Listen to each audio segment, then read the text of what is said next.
Con eso vamos, entonces, el estudio en apnea inspiratoria, el estudio rápido, ya para evitar estos artefactos que se pueden generar acá, y el inhibidor de la motilidad intestinal. Como la característica del equipo multicorte es que tiene una muy buena resolución espacial, aquí sí vamos a llegar a la reconstrucción a corte submilimétrico, porque queremos evaluar, insisto muy bien, un tracto intestinal que es más largo y un lumen que es más pequeño si lo comparamos al colon. Entonces vamos a trabajar con cortes submilimétricos, llegar a reconstrucciones isotrópicas. Ya las reconstrucciones fundamentales de una enteroclisis son solamente reconstrucciones multiplanares, ¿ya? Un coronal, sagital, ¿ya? Pero esas tienen que ser de muy buena calidad, con isotropía, para poder ver todo el tracto intestinal y superior.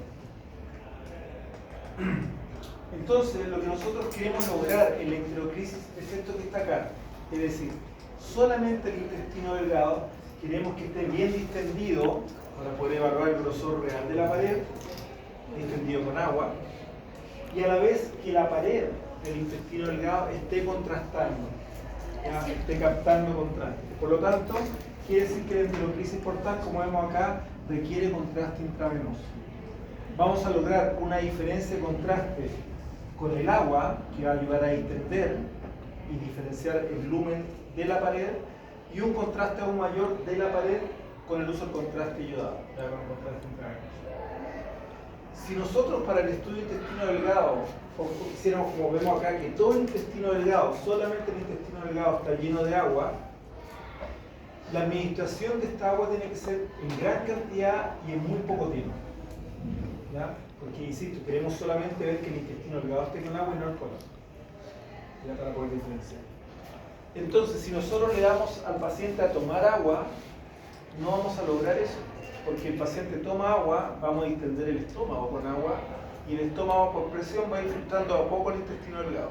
O sea, el intestino delgado se va a llenar de a poco, y no es lo que queremos.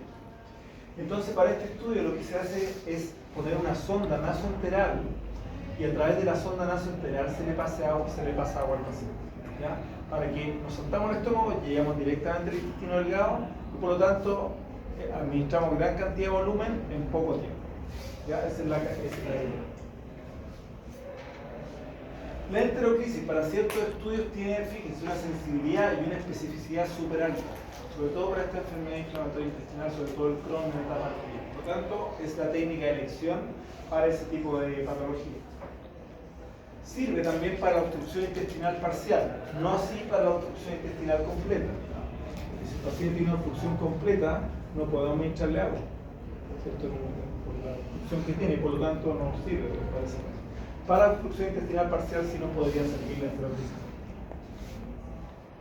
Tiene algunas ventajas, como vimos recién, la sensibilidad y especificidad, pero tiene como desventajas que estamos irradiando toda la región abdominopélvica, por lo tanto, comparativamente a otras técnicas de imagen para el intestino delgado, la dosis de radiación puede ser mayor.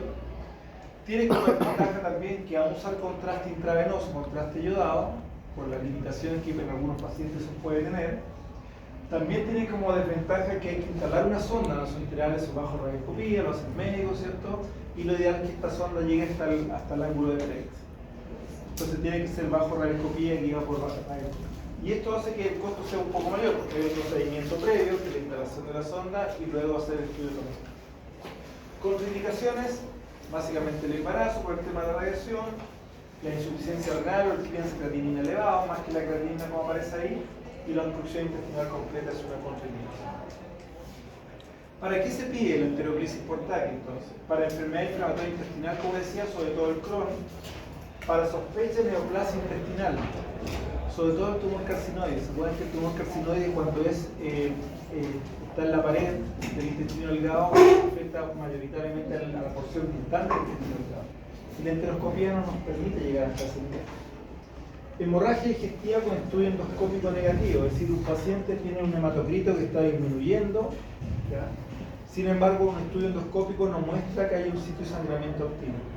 Y básicamente por la limitación de la endoscopía frente al sangramiento que solamente muestra la capa interna. Puede que tenga una pared externa, ¿cierto? Esté con sangramiento. Entonces, en ese caso, hacemos el estudio de la enteroclisis y por eso ponemos contraste. Sospecha obstrucción intestinal incompleta, enfermedad celíaca, diarrea, dolor abdominal, anemia feroz. Entonces, ¿cuál es el protocolo para este estudio? ¿Sí? Primero se instala bajo fluoroscopía o radioscopía la sonda nasoenteral, que tiene un calibre bastante grueso, ya para poder pasar agua harta agua en poco tiempo. Idealmente se instala hasta el ángulo de Treitz, si aguanta el ángulo de Treitz dentro de la anatomía del duodeno. Una instalación de una vía venosa, ojalá de 20 a 18 G, porque vamos a inyectar contraste con un flujo alto. Entonces, el flujo, el límite de flujo de inyección está asociado a la Bragg, ¿se acuerdan? El calibre de la Bragg. Y vamos a introducir agua por esta zona nasoenteral, agua a temperatura ambiente, 2 litros de agua en un periodo de 10 a 15 minutos como máximo. Entonces, para que esa agua distienda todo este largo del intestino delgado, pero no alcance a llegar al colon. Entonces, hay que hacerlo. Entonces, una vez que el paciente ya lo tenemos en la sala del tomógrafo, ya se le puso la sonda nasoenteral, de alguna forma se comprobó que está idealmente hasta el ángulo de Treitz, al paciente se le administra buscapina o escopolamina intravenosa para, como les decía, inhibir la motilidad intestinal. Luego el estudio se hace en decúbito supino, en fase arterial y en fase portal.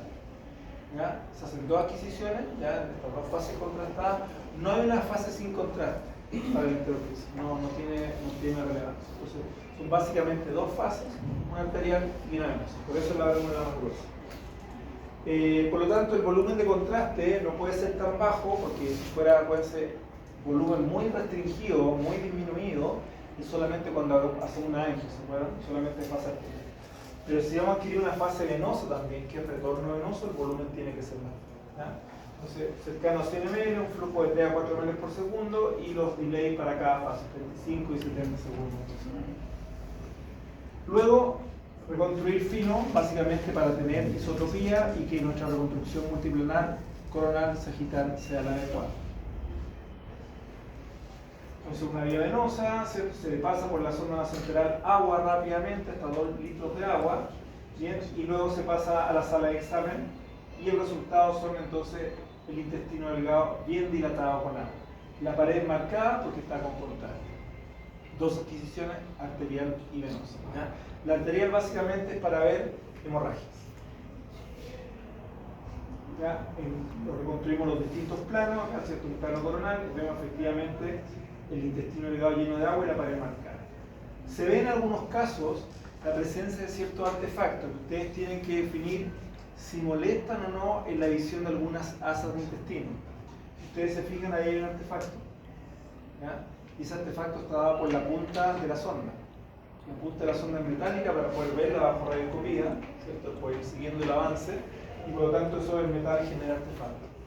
Si ese artefacto es muy marcado, y en este caso no afecta la visión del intestino, pero si afectara, ustedes antes del segundo barrido retiran la sonda un poco.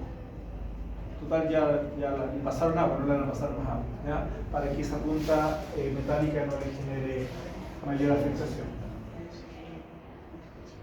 Entonces, fase arterial, fase portal, acuérdense que la fase arterial para ver las hemorragias y la fase portal para ver algunas lesiones tumorales que pueden haber, como esa lesión tumoral que está ahí. ¿Ya? En el fondo hay un tumor carcinoide en el tercio distal del intestino. Ahí el paciente está consciente, ¿sí? Está consciente. En el fondo para esto no necesita ninguna. Todos los estudios de intestino que nosotros vamos a hacer, tanto de intestino delgado como intestino grueso, son con el paciente consciente. ¿Ya? Para diferenciarlo de una enteroscopía o para diferenciarlo de una colonoscopía, que son procedimientos más invasivos, sí están bajo ciencia. Para esto no es necesario estar bajo ciencia. Bien, entonces en este caso, ¿cierto? Reconstrucciones multiplanales coronales, y sagitales, que tienen que ser de buena calidad, ¿cierto? Para ver toda la asa intestinal delgada. En este caso, un paciente, como veíamos, una de las causas que se pide en el estudio para ver una anemia, en un paciente que la endoscopía o la enteroscopía no mostró que había un sangramiento. Sin embargo, aquí vemos que hay sangramiento en la pared, en la parte externa, ¿ya? Y para eso es la fase arterial, ¿ya? Ahí está la hemorragia activa, que indica el por qué el paciente está con un hematocrito muy disminuido. Entonces, la enterocrisis por TAC, ¿cierto? Por el TAC multicorte, porque tenemos que lograr isotropía, no puede ser un equipo no multicorte. Fíjense que para la enfermedad de Crohn es bastante buena, la sensibilidad, la especificidad puede ser incluso un poquito mayor en algunos casos. Se puede evaluar la enfermedad de Crohn como la principal patología que se evalúa con la enteroclisis a través de otras técnicas de imagen, como estudio digestivo, ¿sí? Con contraste, tomografía, como tomografía de abdomen pélvico solamente, o como estudio endoscópicos, se puede evaluar, pero obviamente la sensibilidad va a ser distinta.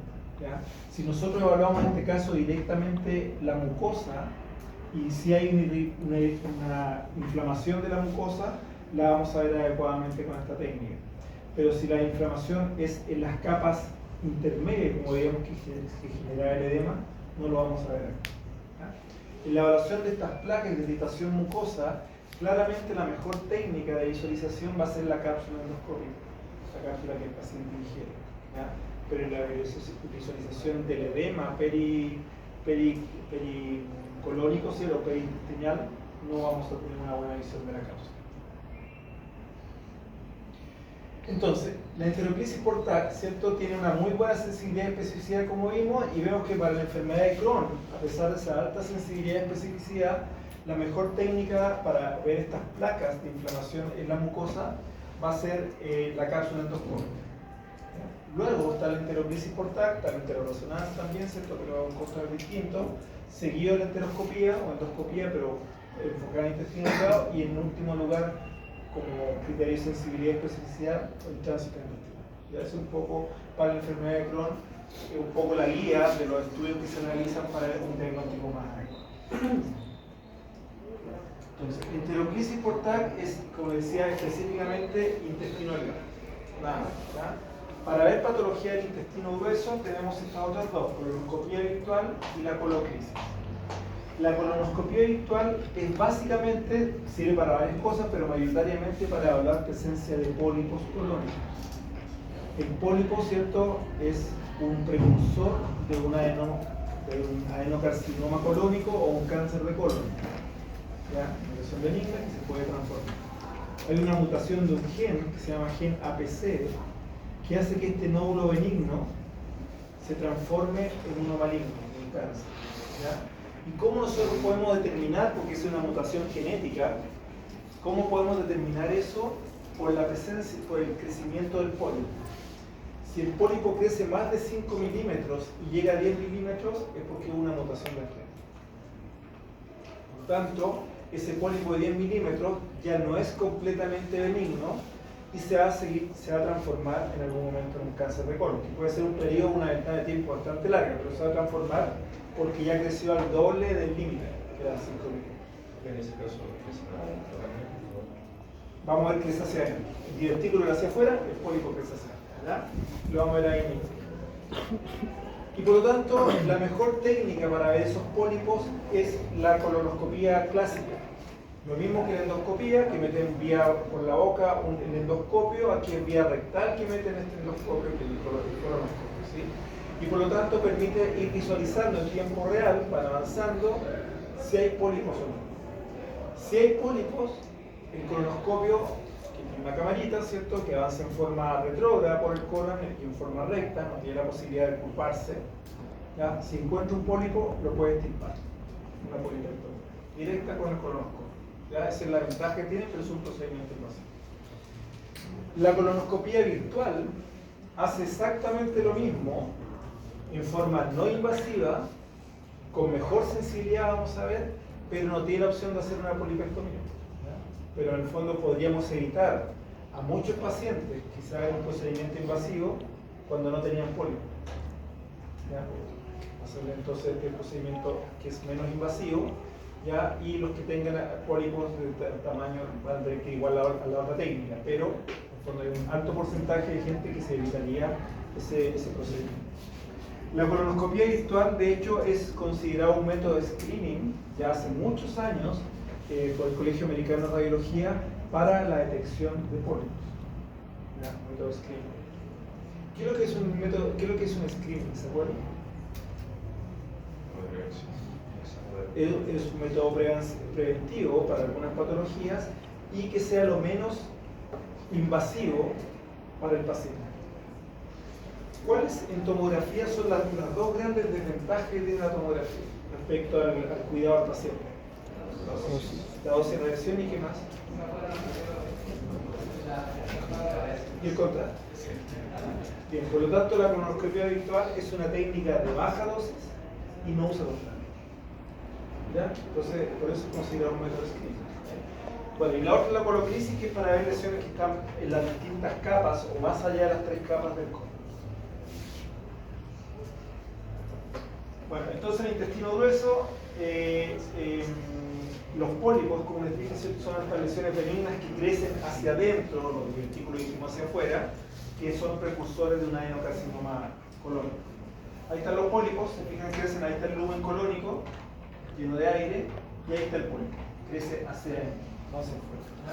Aquí visto en reconstrucción y acá visto directamente en una colonoscopía clásica. Dijimos que este pólipo se puede transformar en un cáncer de colon cuando crece más de 5 milímetros. Y si llega a 10 milímetros ya debería extirparse. ¿Por qué? Porque es un precursor del cáncer. El cáncer de colon o adenocarcinoma de colon, fíjense el crecimiento. Por eso esta forma o este signo que está acá. ¿Se acuerdan del adenocarcinoma gástrico, el adenocarcinoma intestino delgado? Crecimiento concéntrico. Lo mismo acá, crecimiento concéntrico, y por lo tanto, por eso es la causa principal de obstrucción mecánica del colon. Lo mismo es un crecimiento focalizado, concéntrico, ya hay que lleva una obstrucción finalmente de su lumen.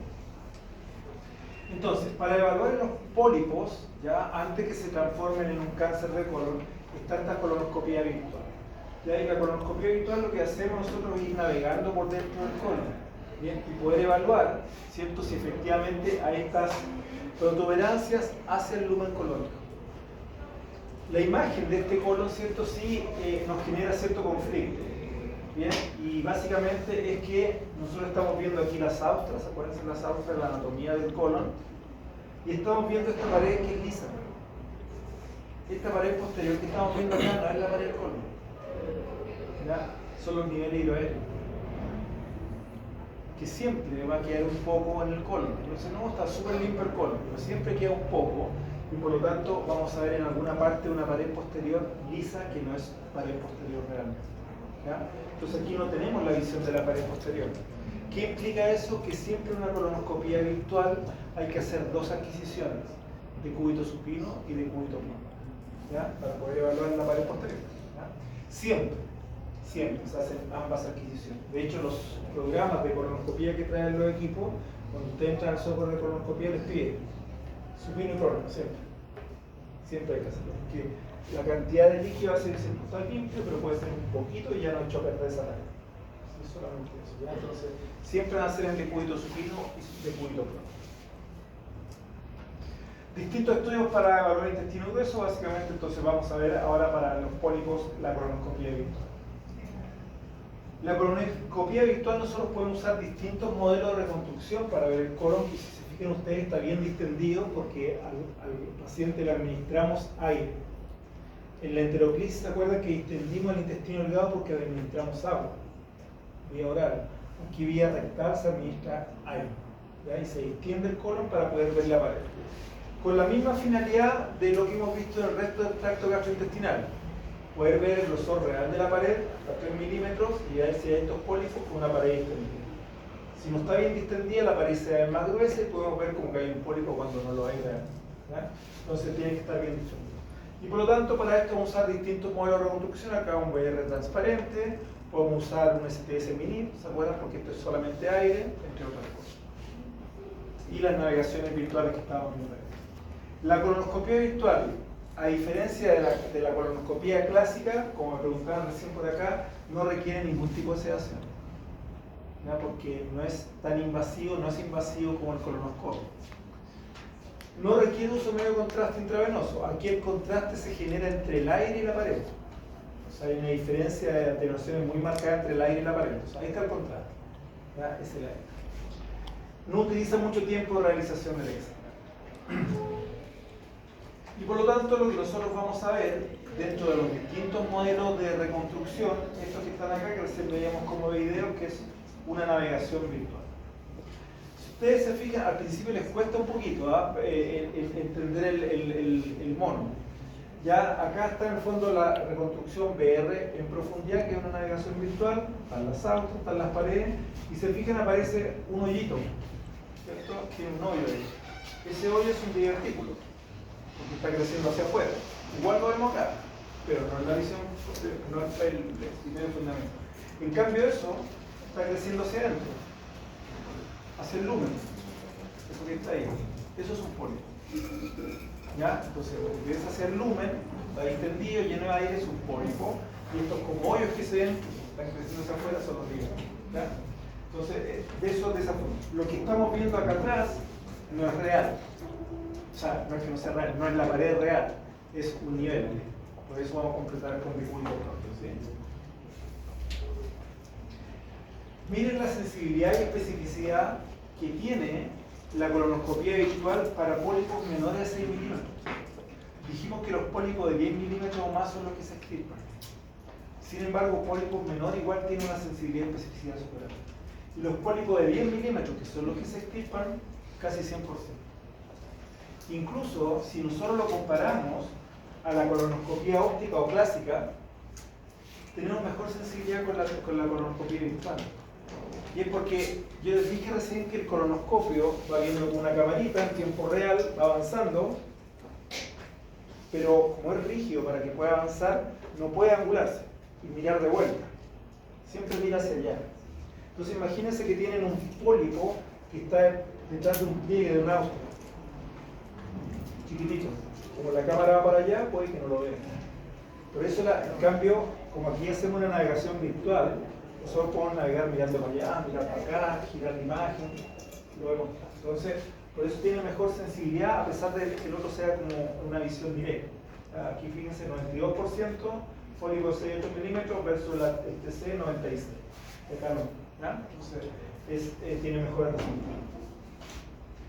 Por eso, como les decía, que ya se considera hace muchos años, desde el 2003, imagínense, una técnica de screening.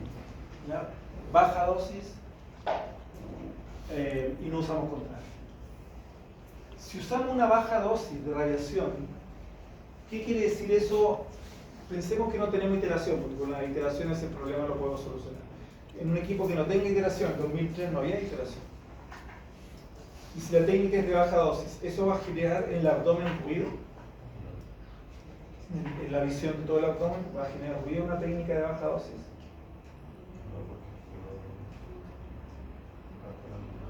Bien, va a generar en el tejido blando. Pero lo que nosotros queremos ver es el contraste entre el aire y la pared.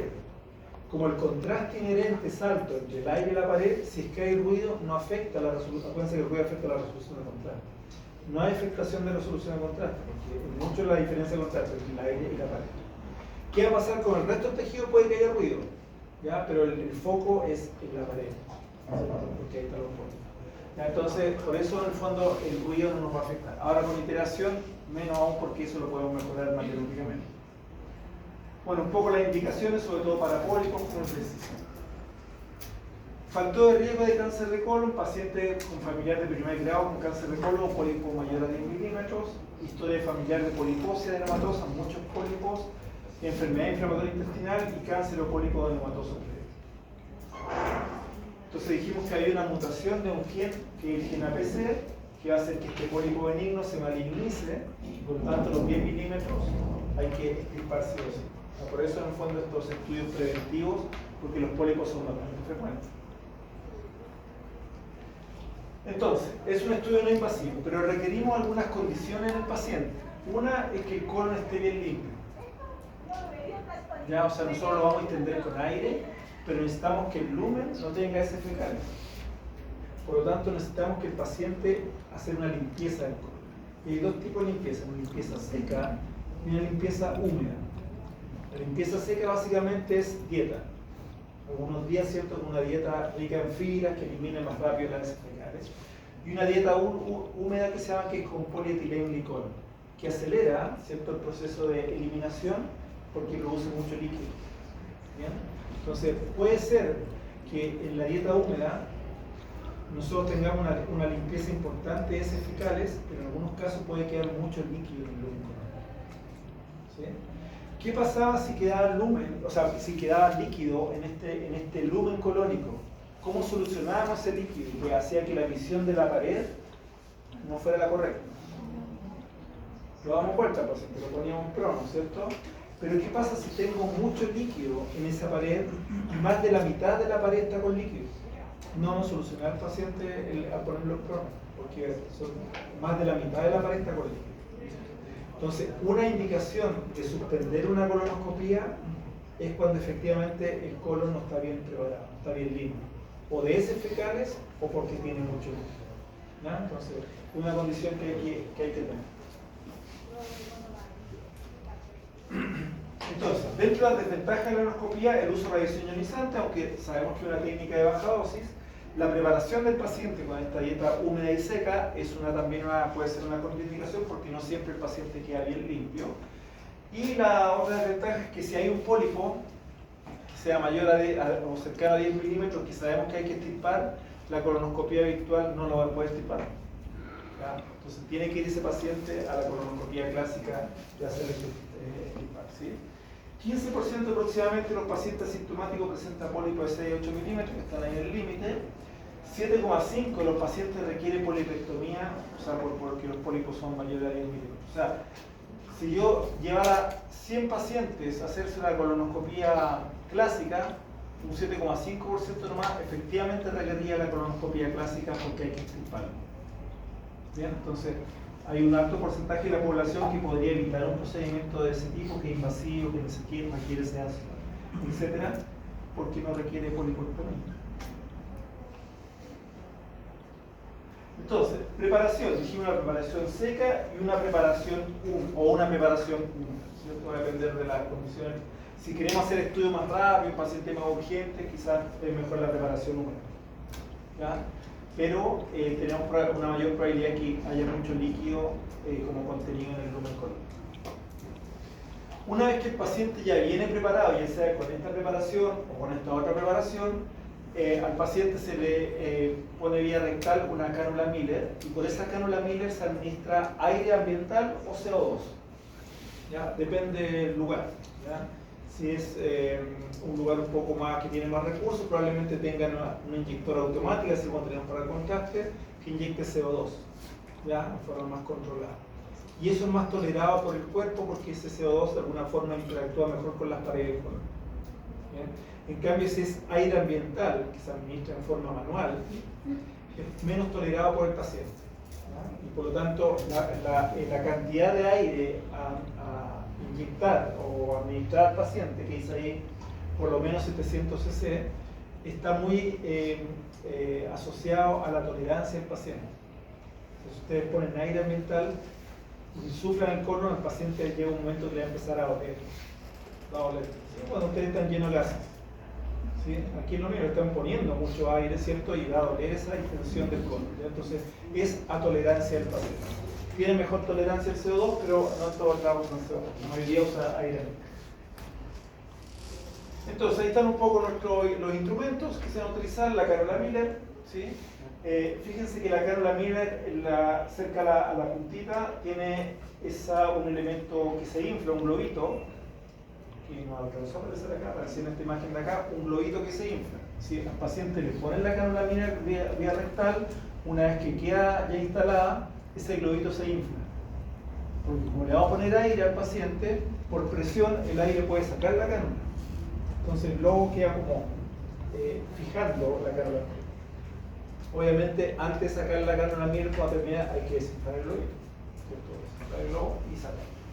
Y a través de esa cánula se pone, ¿cierto? Se administra el aire o el CO2. Luego que al paciente le administramos aire a tolerancia al paciente, ¿sí? Hacemos un topograma, hacemos primero el estudio en decúbito supino, y en el topograma vamos a ver si tiene aire el colon, o todo el colon. Si vemos que todavía le falta, aunque al paciente le moleste un poco, tenemos que seguir administrándole aire para distender todo el colon. Y si luego de hacer el estudio, hacemos nuevamente el barrido, el decúbito prono ahora, por la razón que ya les dije, ¿cierto? Para poder evaluar las paredes completas. Entonces, decúbito supino y decúbito prono. Ahí está el topograma, vemos que el colon efectivamente está lleno de aire, está bien el estudio. ¿Bien? Y luego hacemos el estudio en supino. Fíjense las ventanas. Esta es una ventana de hueso, esta es una ventana de pulmón. ¿Por qué? Porque lo que estamos evaluando es la pared que tiene aire, el lumen colónico, ¿cierto? Entonces usamos esa ventana más que una ventana de abdomen. Decúbito supino y luego complementamos en decúbito prono. Fíjense lo que ocurre acá. Ese es un nivel, ¿cierto? Es el mismo que estamos viendo acá. Y fíjense que ese nivel, esto es líquido, está ocupando más de la mitad del lumen colónico en ese punto. Eso es indicativo que este paciente no está bien preparado. O sea, llegamos hasta este punto, el paciente lo acostamos, le pusimos aire, hicimos el barrido y aquí nos dimos cuenta que no sirve. Lamentablemente, ¿cierto? Se tiene que suspender el estudio y citar nuevamente cuando esté mejor preparado el paciente. ¿Ya? Esto es indicativo, sé que mucho líquido, más de la mitad del lumen colónico, que no nos va a servir aunque lo pongamos en prono. Luego, ¿cierto? En prono, fíjense que esta imagen aparece como si estuviera de decúbito supino, pero está prono. Fíjense, los líquidos están arriba, el aire está abajo. Ya lo que hicimos fue la imagen dar la vuelta, ¿no? ¿Cierto? Pero esto está en prono. ¿Ya? Por la condición que eligieron para que no sirva en prono. Luego las reconstrucciones, STS mini, por ejemplo, VR transparente, más las endoscopías virtuales que vimos recién, la navegación. Y ahí podemos ver los pólipos, ¿cierto? De buena forma, ya los pólipos presentes en la pared colon. Ahí hay un pólipo, que está justo ahí. Podemos ver el colon completo. Si por ejemplo usted hace al paciente le hace una colonoscopía clásica, va avanzando en forma retrógrada, dijimos, con esta estructura que es rígida, y se encuentran con una masa, por ejemplo, que está obstruyendo parte del lumen colónico, el colonoscopio no va a poder seguir avanzando. En cambio, con la colonoscopia virtual sí podemos seguir avanzando, ¿ya? En cuanto a algo virtual. Y acá, ¿cierto? Esto que aparece acá, ¿qué será? Divertículos, ¿sí? Tiene hoyitos. Ya, esos son divertículos, no son polvos. Ya, todo también sirve para evaluar divertículos. Las distintas reconstrucciones. ¿Sí? Ahí nuevamente los divertículos que habíamos visto en imagen. Ahí hay polvos. Fijan que crecen hacia adentro. Ya, esos son polvos. Acuérdense estos niveles, esos niveles, ¿sí? No estamos viendo, pues, eso no es pared posterior, por eso es tan recta. Fíjense que esto es como más circular, por lo tanto complementamos con corte de prono para eso. Decúbito supino y decúbito prono para poder evaluar. Aquí no veíamos la pared, ¿cierto? Acá vemos bien la pared. Bueno, dentro de la colonoscopía virtual existen algunos software que nos permiten evaluar mejor los pólipos. Algunos son de limpieza digital del colon, es decir, si al paciente le queda un poquito de caquita en la pared, este programa, ¿cierto?, permite determinar eso es un poquito de ese fecal o es un pólipo. ¿Ya? El programa lo permite hacer en forma automática. Cuando detecta automáticamente los nódulos colónicos, los software que hay en los equipos, ¿cierto?, permiten reconocerlo, aislar el nódulo y medir automáticamente el volumen. Por lo tanto, si tiene cierto tamaño, ¿cierto?, ya el diagnóstico es hay que extirpar o no hay que extirpar. Todo automático. Y la disección digital, que es una herramienta que ustedes conocen, que es el MPR curvo. ¿Se acuerdan del MPR curvo? Ahora el orgasmo en estructura tortuosa, y el colon que es tortuoso, lo podemos, ¿sí?, por forma automática del software, estirar y poder evaluar, por ejemplo, si hay un pólipo que esté por detrás de un pliegue, un pólipo chiquitito. Entonces, limpieza digital para poder evaluar si eso es un pólipo realmente o es un contenido fecal, el equipo lo reconoce automáticamente. Los pólipos, ¿cierto?, los reconoce automáticamente, los segmenta automáticamente, mide su volumen y lo clasifica. Y eso se hace automáticamente en la actualidad. En ese tenía 112 milímetros, ¿cierto? Por lo tanto, efectivamente, era a nivel extirpar. Y acá, reconstrucción curva permite estirar la pared del colon, por lo tanto, poder evaluar las pequeñas lesiones que pueden ver por detrás de un pliegue. A eso no sé. Entonces, básicamente, la colonoscopía virtual, si bien se ven los divertículos, está enfocada a evaluar pólipos. ¿Sí? Básicamente, el otro estudio que es también para colon, en tomografía específicamente, es la coloclisis postal. ¿Okay? El procedimiento es similar, es decir, necesitamos que el colon esté limpio, que esté limpio básicamente de heces fecales. ¿Se acuerdan que teníamos la preparación seca y la preparación húmeda? La preparación húmeda, era más rápida, pero podía generar mucho líquido que nos podía ser una desventaja para la colonoscopia. ¿Por qué? Porque el colon está lleno de aire en la colonoscopia virtual. En cambio, en la coloclisis, el lumen colónico está lleno de agua. Lo llenamos de agua. También vía rectal por una cánula Miller, pero en vez de administrarle aire, le administramos agua. Por lo tanto, ¿cuál de las dos dietas de limpieza del colon para la enteroclisis, la coloclisis será la más adecuada? ¿La seca o la húmeda? La húmeda, ¿cierto? Porque si la húmeda produce algo de agua, el agua no nos molesta porque le estamos poniendo más agua fácil, ¿ya? La distensión es con agua. Entonces, vamos a lograr con el agua una distensión del lumen colónico. ¿Y cómo podemos evaluar si hay una lesión en las capas de la pared colónica? ¿Cómo podemos nosotros visualizar mejor la pared colónica? ¿Qué tendríamos que hacer para evaluar mejor la pared del colon ahora en todas sus capas? Porque en la colonoscopía lo que evaluamos era el lumen lleno de aire y la capa interna, porque de ahí sale los puntos. En la coloclisis queremos evaluar las tres capas, por lo tanto, del colon, de la pared del colon. Por lo tanto, ¿cómo evaluamos mejor esas capas colónicas? Con contraste intravenoso, ¿cierto? Entonces, lo mismo que la enteroclisis, la coloclisis es con agua y es con contraste intravenoso. ¿Cuántas adquisiciones tenemos que hacer entonces para coloclisis? Se deberán hacer para la coloclisis. Porque estamos inyectando contraste intravenoso, ¿cierto? Entonces, lo mismo que la enteroclisis, vamos a hacer una fase arterial y una fase venosa.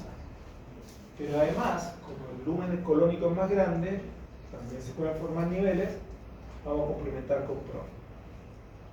¿Ah? Entonces, va a ser supino y prono, pero en supino van a ser dos adquisiciones. Entonces aquí podemos evaluar el colon que va a estar lleno de líquido, extendido con líquido, y la pared que va a estar impregnada con el contraste, por eso vemos los vasos también acá, ¿cierto? Que están con contraste. ¿Para qué se pide la coloclisis? Porque tenemos la colonoscopia y el colon. ¿Para qué vamos a hacer esto otro? ¿Ya? Porque esto no es para ver pólipos, esto es para ver una sospecha de alguna lesión en las capas del colon, no solamente en la capa interna, en cualquiera de las tres capas. Diverticulosis complicada, ¿cierto? ¿Cuáles podrían ser las causas de una diverticulosis complicada? ¿Está asociada a qué aspectos que se generan en la diverticulitis?